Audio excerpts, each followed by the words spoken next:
Yan, naputol yung video ko dahil tumawag yung may-ari.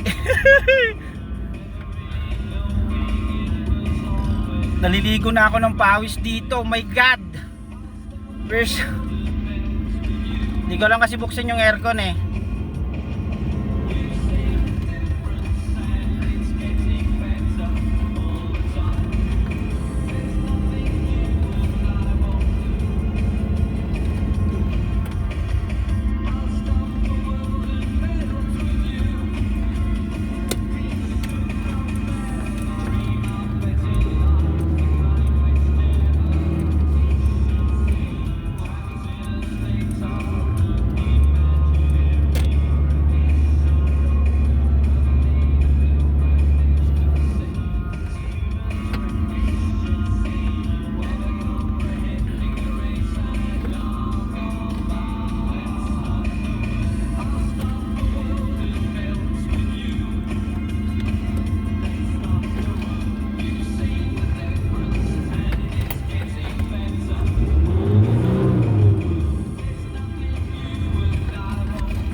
Tangina, init dito.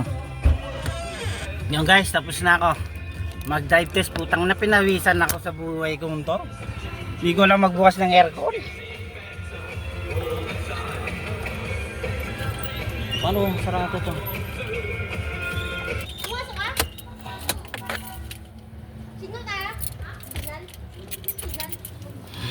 Ayan.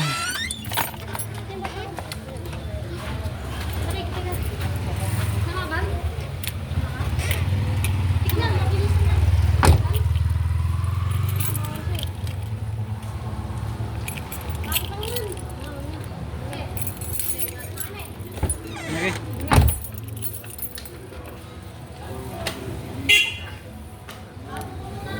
Ha?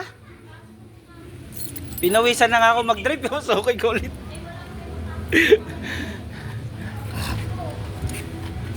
Yeah, okay.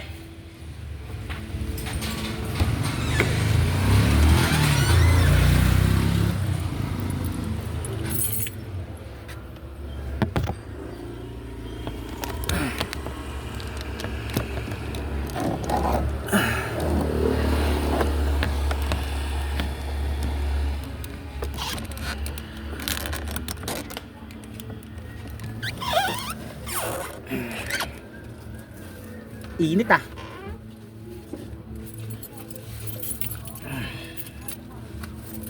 Usog ka daw ulit kasi si Ate May papasok. Abay ni. Kapark na nga.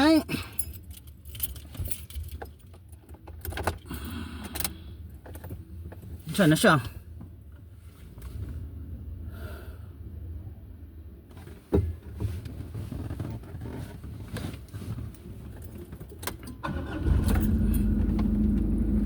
Yan. Pinatakbo na naman natin, boy. Paubos yata gas ni kuya eh. Ang tagal ni May. Ay gasya. Yung camera ko tiklok eh.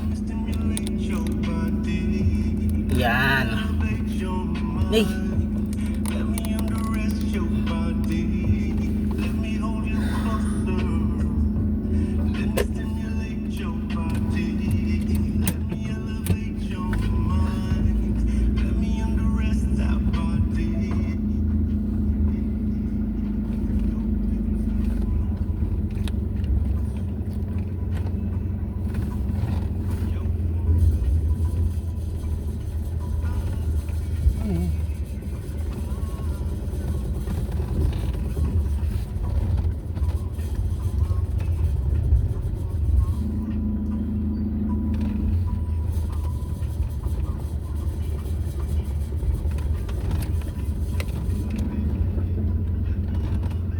Ala? Napamasayro ka, di ba? Hatid mo kaya kami sa airport. Si Kuya Eugene, hindi ako. Nag-park lang ako. Saan siya? Wala, nasa probinsya sila. Ay, nasa, ano sila, Bulacan sila. Mamayang gabi pa yun. Hindi mo kaya i-drive pa airport. Hindi ah. Para magbabayad na lang. Di ba may Grab dito si ano? Dahil si Eugene, si Romel nandyan sa loob ng bahay. May Grab din siya? Oo, nandyan si Romel. Siya na lang kaya wag na kami mag-book. Mamaya makakausapin ko. Pasok mo muna yung ano mo.